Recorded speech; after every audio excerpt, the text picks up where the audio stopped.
بسم اللہ الرحمن الرحیم۔ گمنام ہیرو کے معزز ناظرین السلام علیکم۔ دوستو لائک ضرور کر دیا کریں، شکریہ۔ آئیے چلتے ہیں کہانی کی طرف۔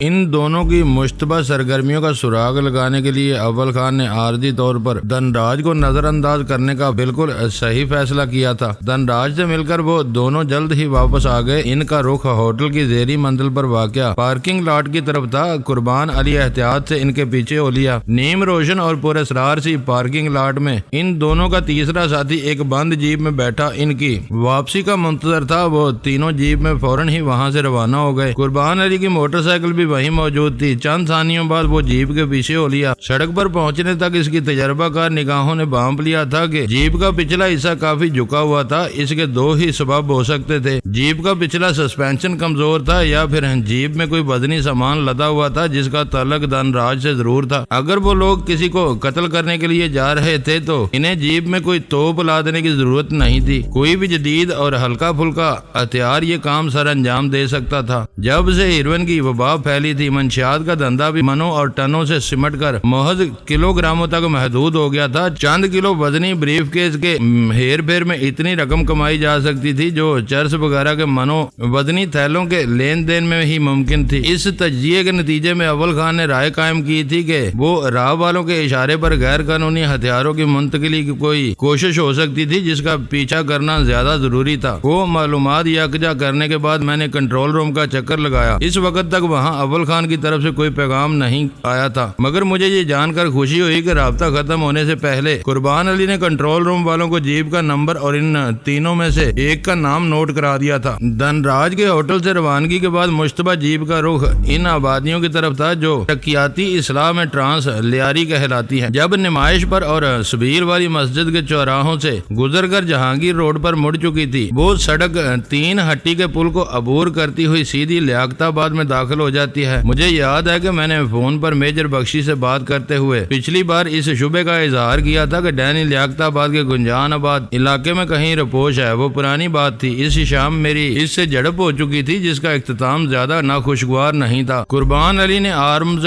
ڈیلر بشم داس اور اس کے دو ساتھیوں کو مشتبہ نقل و حرکت کا جو وقت بتایا تھا وہ میری اور میجر بخشی کی ملاقات کے بعد کا تھا۔ اس کا مطلب تھا کہ میجر بخشی نے فوج میں میرے یونٹ اور ریٹائرمنٹ کی تاریخ بتانے سے انکار کا زیادہ اثر نہیں لیا تھا۔ وہ میری فراہم کی ہوئی من گڑت معلومات پر آنکھیں بند کر کے انحصار کر رہا تھا۔ اس وقت واقعات کی مزید چشم کشا کڑیاں سامنے آ رہی تھیں۔ میں نے اس شام میجر بخشی کو مار ڈالا ہوتا تو بعد کے وہ واقعات ہرگز سامنے نہ آئے ہوتے۔ کنٹرول روم سے اول خان کے دفتر کی طرف جاتے ہوئے مجھے بس یہ قلق تھا کہ اس ساری پیش رفت میں قربان علی کسی ناگہانی مصیبت کا نشانہ بن گیا تھا۔ میری دلی آرزو تھی کہ وہ اپنے فرض پر قربان نہ ہوا ہو۔ کوئی بھی ہلکا یا گہرا زخم وقت کے ساتھ مندمل ہو سکتا تھا۔ زخم کا خیال آتے ہی میں نے اپنے بائیں بازو کو دھیرے سے فضا میں گردش دی۔ ایک خاص زاویے پر میرے برتے ہوئے زخم میں تیز ٹیسیں ابری، مگر مجھے یہ اندازہ لگا کر خوشی ہوئی کہ اس زخم سے پیدا ہونے والی عارضی معذوری سے بڑی حد تک نجات پا چکا تھا۔ اول خان کے دفتر میں پہنچتے ہی مجھے کنٹرول روم سے اطلاع ملی کہ اول خان قربان علی تک پہنچ چکا تھا۔ اس پر سامنے سے فائر کیا گیا تھا۔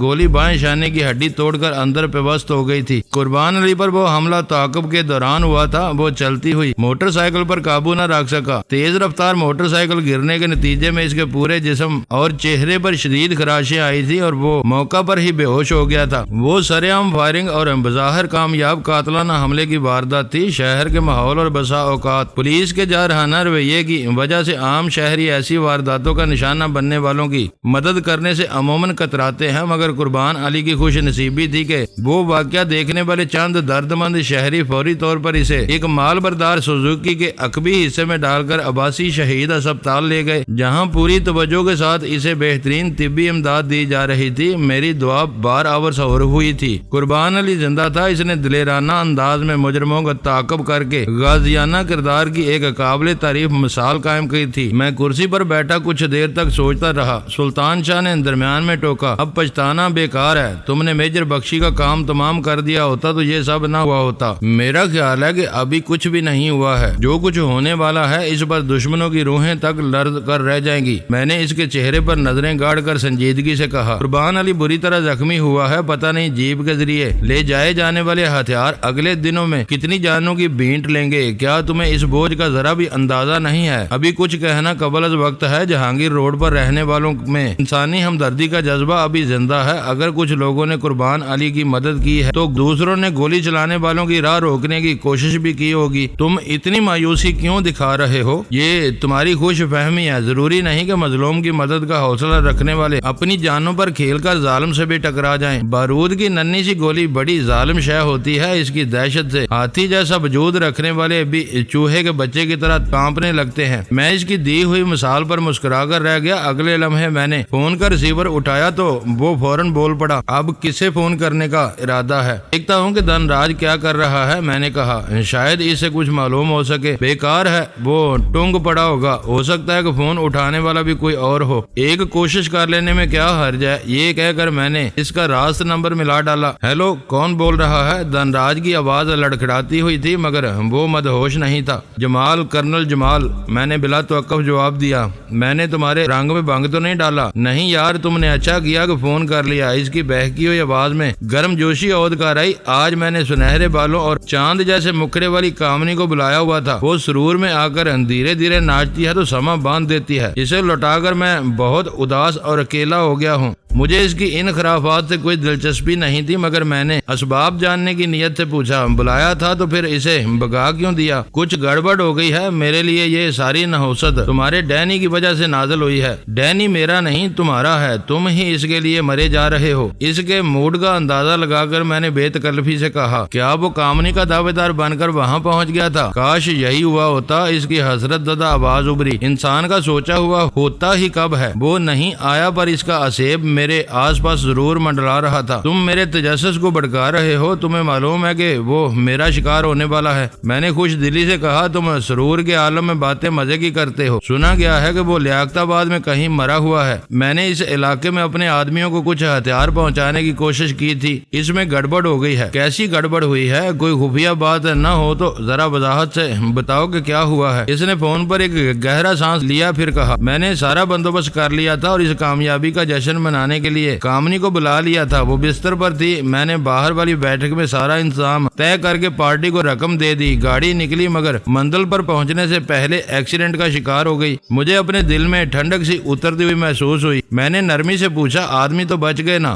دیر سویر ضرور ہوگی مگر کام پورا کرنے والے زندہ ہونے چاہیے۔ اچھا تھا کہ سالے مر جاتے۔ دھن راج کی بے رحمانہ آواز سے کلک جھلک رہا تھا۔ راستے میں ان تینوں کو وہم ہو گیا تھا کہ کوئی موٹر سائیکل والا ان کا پیچھا کر رہا ہے۔ انہوں نے گولی مار کر اسے گرایا اور جیپ کی رفتار ایک دم بڑھا دی۔ آگے ایک گلی سے نکلنے والے ٹرک سے ٹکرا کر جیپ الٹ گئی۔ اوہ، یہ تو بہت برا ہوا۔ میں نے درمیان ہی میں اس سے ہمدردی ظاہر کی۔ رائفلوں اور میگزین کے کریٹ بہت مضبوط ہوتے ہیں۔ رفتار کی وجہ سے جیپ نے دور تک کلابازیاں کھائیں تو لکڑی کے سارے کریٹ چکنا چور ہو گئے۔ ہر طرف رائفلیں، میگزین اور گولیاں بکھری دیکھ کر وہ تینوں ایسے بدحواس ہوئے کہ اپنے زخموں کی پرواہ کیے بغیر وہاں سے بھاگ گئے۔ میں نے سلطان شاہ کو آنکھ ماری اور ماؤتھ پیس میں کہا، تمہاری رقم تو نہیں ڈوبے گی، واپس مل جائے گی نا؟ رقم کی واپسی کا تو سوال ہی پیدا نہیں ہوتا۔ ایسے سودوں میں سارا رسک خریدار کا ہوتا ہے۔ دکھ اس بات کا ہے کہ ڈینی کے خلاف ہمارا آپریشن ٹھنڈا پڑ جائے گا۔ میں نے اسے یہ پوچھنے کی ضرورت محسوس نہیں کی کہ ایک ڈینی کی تلاش کے لیے ان لوگوں کو کتنے مہلک ہتھیاروں کی ضرورت تھی۔ تمہیں اس واقعے کی خبر کیسے ملی؟ میں نے اس سے سوال کیا۔ بھیشم داس ان کا سرگنا تھا، اسی نے فون پر مجھے خبر دی تھی۔ یہ سن کر میرا دل اتنا برا ہوا کہ میں نے کامنی کو فوراً لوٹا دیا۔ اس خبر نے میجر بخشی کو بھی حواس باختہ کر دیا ہے۔ مجھے تم دونوں سے ہمدردی کے ساتھ دکھ بھی ہے کہ کام نہ ہونے کے باوجود تم ایک بڑی رقم سے محروم ہو گئے ہو۔ میں نے متاسفانہ لہجے میں اسے ایک اور کچوکا دیا۔ رقم میری تھی نہ بخشی کی۔ یہ سارا دھن بڑے بڑے بنیوں اور سیٹھوں سے بٹور کر یہاں لایا جاتا ہے۔ رقم اور آ جائے گی،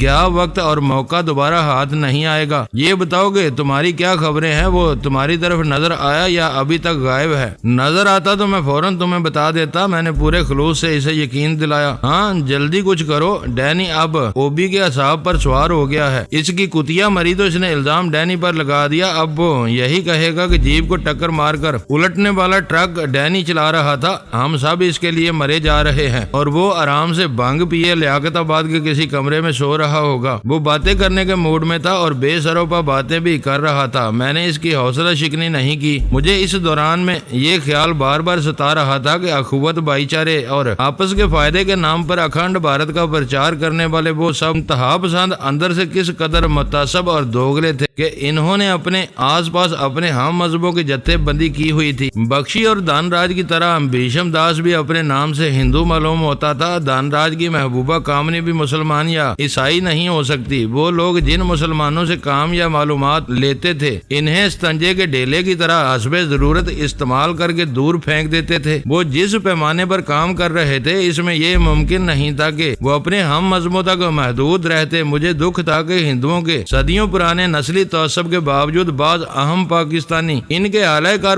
بنے ہوئے تھے۔ ان میں چودھری اسلام سندھ کے چیف سیکرٹری اور آئی جی کے نام سرے فہرست تھے۔ یہ تینوں وہ لوگ تھے جو کھٹومل کی وجہ سے میرے سامنے بے نقاب ہوئے تھے۔ دوسرے پردہ نشینوں میں کس کس کا نام شامل تھا یہ خدا ہی بہتر جانتا تھا۔ اول خان کرب اور بے چارگی کے عالم میں نہ جانے کہاں کہاں مارا پھر رہا تھا۔ میں نے اس کے دفتر میں بیٹھے بیٹھے فون پر دھن راج سے چھیڑ چھاڑ کر کے بہت کچھ معلوم کر لیا تھا۔ فون پر دھن راج سے گفتگو ختم ہوتے ہی میں نے کنٹرول روم سے اول خان کے بارے میں دریافت کیا۔ انہوں نے بتایا کہ وہ عباسی شہید اسپتال سے نکل چکا تھا، اس سے کنٹرول روم کے ذریعے ریڈیو وائرلیس پر رابطہ کیا جا سکتا تھا۔ لیر چھاونی کے ایک وسیع میدان میں ایس ٹی ایف کے زیر استعمال بیرکس 3 سمتوں پر اس طرح بنی ہوئی تھی کہ بیشتر دفاتر اور کمرے ہر جگہ سے نظر آتے تھے۔ اول خان کے دفتر میں روشنی دیکھ کر دونوں عورتوں نے اندازہ لگا لیا کہ ہم وہاں بیٹھے ہوئے تھے۔ ان کو بھی اول خان کے آدمی کے بارے میں تشویش تھی۔ وہ ٹہلتی ہوئی وہیں آ گئی۔ مجھے یہ دیکھ کر خوشی ہوئی کہ وہ دونوں خوشگوار موڈ میں تھی۔ ویرا میرے سامنے اپنے دل کی بڑاس نکالنے کے بعد سارے گلے شکوے بھول چکی تھی۔ تمہارے اوپر معلومات کا میਂਹ برس رہا ہے، ویرا نے تازہ ترین خبریں سننے کے بعد کہا۔ اب میجر بخشی یا اوبرائن کو بھی چھیڑ کر دیکھو کہ وہ کیا کہتے ہیں۔ یہ اندھے کی لاٹھی نہیں، سوچی سمجھی راہ تھی جو میں نے اختیار کی تھی۔ میں نے دھن راج سے اپنی اور بخشی کی ملاقات کے بارے میں کوئی ذکر نہیں کیا۔ کسی اور کو چھیڑنا بے سود ہوگا، وہ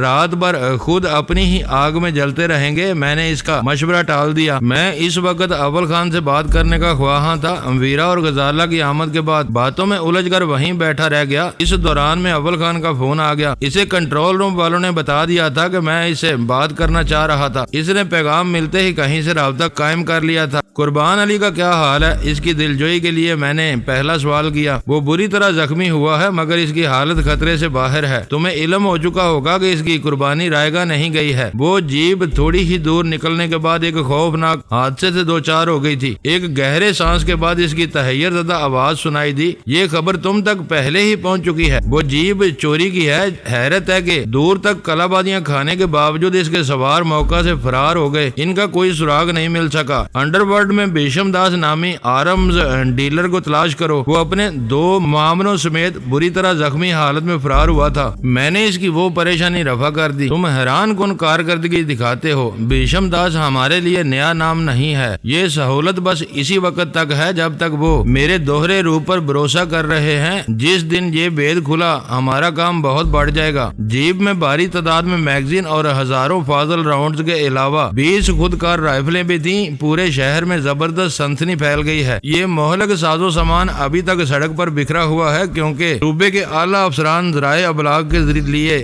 اس حادثے کی یوں ہی فلم بندی کرانا چاہ رہے ہیں۔ یہ بہت اچھا ہوگا، لوگوں کو پتا چلے کہ ملک دشمن دہشت گرد کس پیمانے پر حرکت میں آ چکے ہیں۔ ہو سکتا ہے کہ یہ فلمیں چھوٹے موٹے غداروں کے ضمیر جھنجھوڑنے میں کامیاب ہو جائے۔ غداروں کے لیے تم نے چھوٹے اور بڑے کی تفریق کہاں سے نکال لی؟ بڑے غداروں کے نام تمہارے سامنے ہیں۔ کھٹومل کو حمایت فراہم کرنے والے چودھری اسلام اور اعلیٰ صوبائی افسران کو تم کس کھاتے میں ڈالو گے؟ شاید کوئی بڑی سے بڑی واردات بھی ان کی آنکھیں نہیں کھول سکے گی۔ یہ ہماری آستینوں میں اسی طرح زہریلے سانپ پالتے رہیں گے۔ تمہیں اتنا مایوس نہیں ہونا چاہیے۔ یکایک اس کی آواز قدرے دھیمی ہو گئی۔ ان برے اہلکاروں کے سروں پر جب تک 2-4 فرد شناس لیڈر یا بیوروکریٹ بیٹھے ہیں، ان کی ناپاک سازشیں کامیاب نہیں ہو سکتی۔ وہ شاید سانس لینے کے لیے رکا تھا کہ میں بول پڑا۔ ان کی کامیابیوں کا سفر سست ضرور ہے مگر جاری ہے۔ ان سے کون باز پرس کر سکتا ہے؟ تم پوری بات سنے بغیر نتیجہ اخذ کر رہے ہو۔ اس وقت صوبے کی اعلیٰ ترین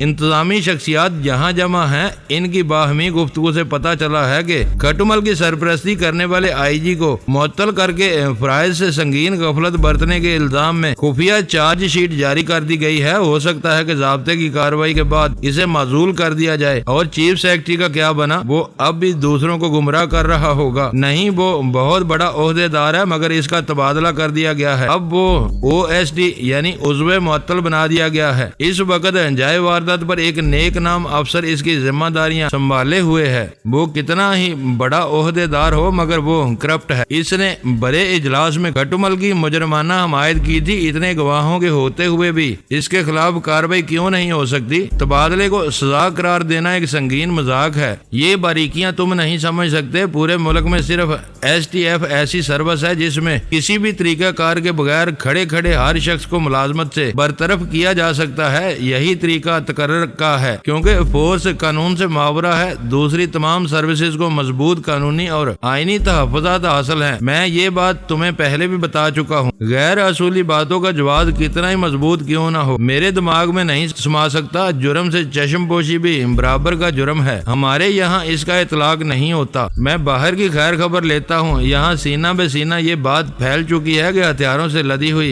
جیپ STF کے اہلکار کے تعاقب کے نتیجے میں تباہی سے دوچار ہوئی ہے۔ ہر آنے والا افسر اس بارے میں مجھ سے بات کرنے کا خواہاں ہے۔ اس کا مطلب ہے کہ یہ بات دشمنوں تک بھی پہنچ جائے گی۔ تمہیں اس بارے میں ذرا بھی شبہ نہیں ہونا چاہیے۔ انہیں علم ہونا چاہیے کہ کچھ آنکھیں 24 گھنٹے ان کی سرگرمیوں کی نگرانی کرتی ہیں۔ پھر یہ ایک بہترین موقع ہے بھیشم داس کے حوالے سے یہ خبر اڑا دو کہ وہ اوبرائن اور دھن راج کے ایما پر ہتھیاروں کی وہ کھیپ لے جا رہا تھا۔ اس شوشے سے امریکی سخت دباؤ میں آ جائیں گے مگر پہلی شرط یہی ہے کہ بھیشم ہمارے ہاتھ لگ جائے۔ وہ بہت چالاک اور پیشہ ور مجرم ہے۔ میں تمہیں بتا چکا ہوں کہ وہ بری طرح زخمی ہے، زیادہ دور نہیں گیا ہوگا۔ اسے گھیر لینے کے بعد ابتدائی طور پر تم اس سے ہر بات منسوب کر سکتے ہو۔ اس کی ہلکی سی ہنسی میں صفاقی ابھر آئی۔ وہ پولیس والوں کا قیدی ہوگا، ان کی 3rd ڈگری کے سامنے ہر بات قبول کر لے گا۔ تم نے یہ کام کر دکھایا تو کھیل میں تیزی آ جائے گی۔ میں نے اسے مزید شے دی۔ میں اپنی پوری کوشش کروں گا اس واقعے کا پورا پس منظر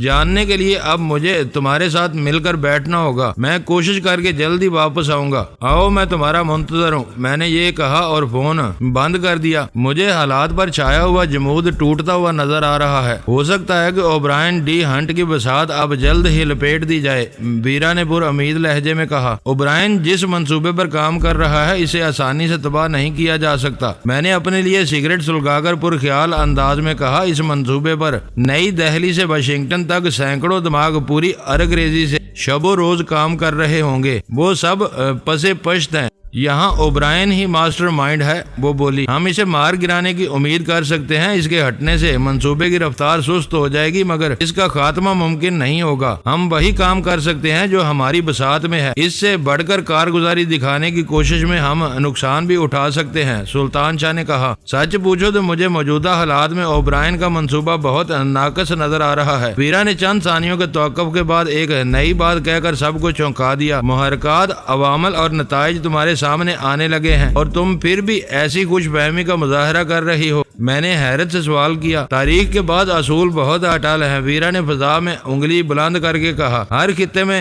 فکری تبدیلیاں صدیوں کے ارتقائی عمل کے بعد رونما ہوتی ہیں۔ اس ٹھہرو، سلطان شاہ نے اسے درمیان میں ٹوک دیا۔ اپنے یہ نادر فلسفے ذرا آسان سی اردو میں بیان کرو تو میں بھی کچھ سمجھ سکوں گا۔ غزالہ بے ساختہ ہنس پڑی۔ یہ مطالبہ کرتے ہوئے تمہیں شرم آنی چاہیے۔ تم اہل زبان ہو اور ویرا امریکی ہے۔ اس نے کون سی پیچیدہ بات کی ہے؟ مجھے نااہل محل زبان ہی رہنے دو۔ ویرا میری بات سمجھ چکی ہے، وہ ہٹ درمی سے بولا۔ میں کہہ رہی تھی کہ اس اصول کا اطلاق اوبرائن کے منصوبے پر بھی ہوتا ہے۔ امریکی ایک جلد باز قوم ہے، وہ صبر کے ساتھ ایسی فکری تبدیلیوں کا انتظار نہیں کریں گے۔ تم بات کو گھما پھرا رہی ہو، تمہارا مطلب کیا ہے؟ میں نے اسے گھور کر کہا۔ میرا خیال ہے کہ یہ لوگ اس وقت مقامی رد عمل اور مزاحمت کا اندازہ لگانے کی کوشش کر رہے ہیں۔ جب کچھ کرنے کا ارادہ کریں گے تو ان کی یہاں فوجی موجودگی ناگزیر ہوگی۔ تم کیا ہذیان بک رہی ہو؟ سلطان شاہ اضطراری انداز میں ویرا پر برس پڑا۔ امریکی فوجوں کو یہاں آنے سے پہلے اپنے خون کے سمندر سے گزرنا ہوگا۔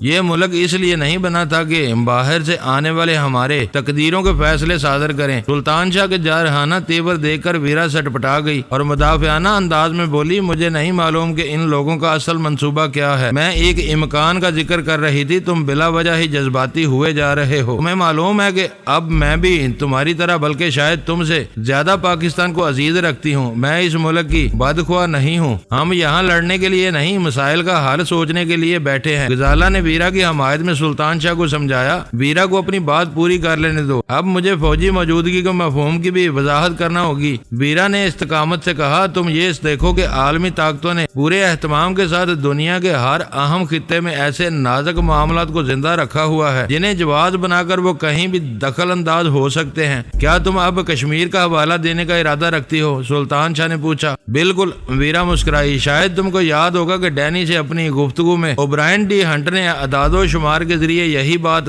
ثابت کرنے کی کوشش کی تھی کہ پاکستان نے صرف 18 لاکھ کشمیری مسلمانوں کی آزادی کے لیے پورے خطے میں بسنے والے 1 ارب 30 کروڑ انسانوں کو ایٹمی دہشت میں مبتلا کیا ہوا ہے، جس کا کوئی جواز نہیں ہے۔ مگر ہم ایٹمی طاقت نہیں ہے، سلطان شاہ نے اصرار کیا، یہ قوت بھی ہمارے حریف بھارت کے پاس ہے۔ اگر ایٹمی دہشت گردی ہو رہی ہے تو بھارت اس کا ذمہ دار ہے۔ یہ تم کہتے ہو، دنیا کو اس پر اعتبار نہیں۔ اسلامی بم کے حوالے سے بنائی جانے والی فلموں میں تمہارے ہم وطنوں کو شرلاک ہومز سے بھی زیادہ چلاک اور عیار دکھایا گیا ہے۔ سب کو یقین ہے کہ پاکستان ایٹمی قوت بن چکا ہے، محدود تجربات ہو چکے ہیں، اعلان کے لیے مناسب وقت اور موقع کا انتظار کیا جا رہا ہے۔ امریکہ بھی بار بار یہی کہتا ہے۔ تم بار بار ویرا کی بات کاٹ رہے ہو، غزالہ نے سلطان شاہ کو ٹوکا۔ تم یہ نہ سمجھو کہ میں اپنی طرف سے کوئی بات کہہ رہی ہوں، ویرا نے کہا۔ میں وہ باتیں دہرا رہی ہوں جو میری دانست میں امریکیوں کے دل و دماغ میں رچی بسی ہوئی ہیں۔ تم بولتی رہو، میں تمہاری باتیں غور سے سن رہا ہوں، میں نے کہا۔ یہ دیکھو کہ عراق کے ساتھ کیا کیا گیا، ویرا نے بات جاری رکھی۔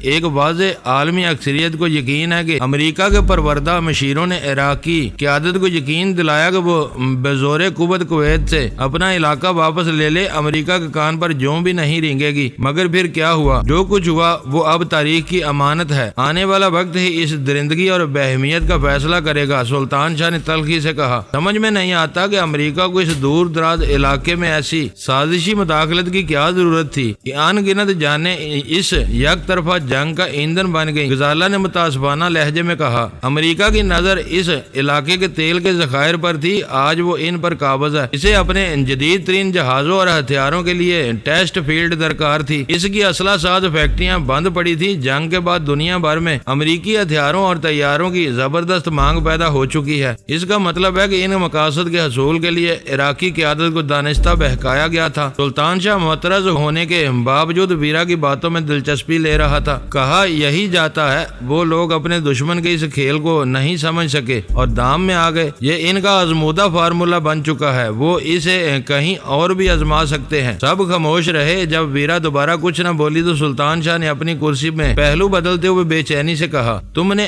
بات ادھوری کیوں چھوڑ دی؟ وہ اس فارمولے کو کہاں اور کیسے آزمائیں گے؟ ہماری یہ باتیں اب کسی حد تک سمجھ میں آ رہی ہیں۔ اس سے آگے میں ایک لفظ بھی نہیں بولوں گی۔ تم بھی اپنی عقل پر زور دو۔ میں نے کچھ کہا تو تم پھر مجھ سے لڑنے کے لیے کھڑے ہو جاؤ گے۔ ویرا نے اس منصوبے کے ایک نئے پہلو کا ذکر چھیڑ کر مجھے بھی تشویش میں مبتلا کر دیا۔ روس کی ٹوٹ پھوٹ اس کی افغانستان میں مداخلت کی وجہ سے رہی ہو یا اقتصادی تباہی کے باعث، اس کے بعد طاقت کا عالمی توازن بگڑ چکا تھا۔ امریکہ قوموں کے دنگل میں اکلوتا سورما رہ گیا تھا جو ہر طرف بنکارتا پھر رہا تھا۔ عالمی ادارے اس کے گھر کی باندھی بن کر رہ گئے تھے۔ وہ ان کے ذریعے اپنی من پسند منظوریاں لینے کی پوزیشن میں تھا۔ دوسری طرف کشمیر میں کنٹرول لائن کے نام سے ایک سلگتی ہوئی بارودی لکیر موجود تھی۔ امریکہ بھارت یا پاکستان میں سے کسی پر بھی نامہربان ہوتا اپنے نمک خواروں کے ذریعے اس کے کسی تالے ازما کو اس لکیر میں اپنی پسند کی تبدیلیاں لانے پر اکسا سکتا تھا۔ دونوں میں سے کسی بھی حریف کو اپنے جال میں پھانس کر بعد میں جارحیت کا نعرہ لگانا خارج از امکان نہیں تھا۔ اسی نعرے کی بنیاد پر امریکہ قوموں کی عالمی انجمن کے نام پر علاقے میں اپنی بھرپور فوجی موجودگی کا رسمی جواز فراہم کر سکتا تھا۔ وہ سب بہت دور کی اور بھیانک باتیں تھیں۔ میں ایک جرجری لے کر رہ گیا اور ان پراگندہ خیالات کو اپنے ذہن سے جھٹکنے کی کوشش کرنے لگا۔ ویرا اپنی سوچ کے اعتبار سے شیطان کی خالہ تھی۔ اپنا زور بیان جس طرف صرف کرتی تھی اس بات کو صداقت کی دہلیز تک پہنچا کر ہی دم لیتی تھی۔ میں اول خان کے دفتر سے نکل کر برآمدے میں آ گیا۔ وہ عالمی سیاست اور آویزشوں کے قصے تھے، جبکہ ہم میں سے کوئی بھی اس شعبے میں مہارت نہیں رکھتا تھا۔ ہماری لڑائی کی ابتدا پاکستان سے ہیروین کے انسداد سے ہوئی۔ اس جنگ میں دور تک جانے کے بعد ہمیں اندازہ ہوا تھا کہ اس نشے کی غیر قانونی تجارت کا سب سے بڑا مخالف امریکہ ہی شی نامی تنظیم کے ذریعے ہیروین کی خطیر آمدنی سے استفادہ کر رہا تھا۔ اس دن کے بعد سے ہم پر ہر لمحے امریکہ پر حکمرانی کرنے والوں کے نت نئے اور گنونے خد و خال واضح ہوتے جا رہے تھے، جن میں بنیادی نقطہ پاکستان سے مخاصمت پر مبنی تھا۔ اس لڑائی میں میں نے انفرادی طور پر امریکی مفادات کو اتنا شدید جانی اور مالی نقصان پہنچایا تھا کہ کچھ عرصے سے ہیروین کے معاملات پسے پشت چلے گئے تھے۔ یوں محسوس ہو رہا تھا جیسے امریکہ میرے خلاف اپنے سارے وسائل داؤ پر لگا کر مجھے پیس ڈالنا چاہتا ہو۔ میری اور ویرا کی امریکہ سے واپسی کے بعد انفرادی زور آزمائی کا یہ رنگ زیادہ نمایاں ہو گیا تھا۔ میرے خلاف اس جنون کو اوبرائن نے بہت زیادہ ہوا دی تھی اور پھر اسی کی زبان سے ایشیا کے بارے میں امریکہ کے نئے اور چونکا دینے والے سیاسی عزائم سامنے آئے تھے۔ اوبرائن پاکستان میں تھا اور پاکستان میرا گھر تھا۔ سرکاری سطح پر کی جانے والی تردیدوں اور بعض مواقع پر میرے خلاف اختیار کیے جانے والے مخاصمانہ رویے کے باوجود امریکیوں کو یہ یقین تھا کہ ان کے خلاف مجھے پاکستانی حکومت کا پورا تعاون حاصل تھا اور میں بھاری افرادی قوت کے ذریعے ہر اہم موقع پر ان کے پیچھے لگا رہتا تھا۔ روشن برآمدے میں چہل قدمی کرتے ہوئے میں اس فیصلے پر پہنچ چکا تھا کہ میں ایک مرتبہ پھر سیاسی معاملات سے دوری اختیار کر لوں گا۔ سیاست میں گمنام رہ کر بے لوثی سے کام کرنے والوں کا انجام عام طور پر قابل رشک نہیں ہوتا تھا۔ دوستو ویڈیو کو لائک ضرور کر دیا کریں۔ ISI پاک آرمی زندہ باد، پاکستان پائندہ باد۔ معزز ناظرین اپنا خیال رکھیے گا اور اپنے اس چینل کا بھی شکریہ۔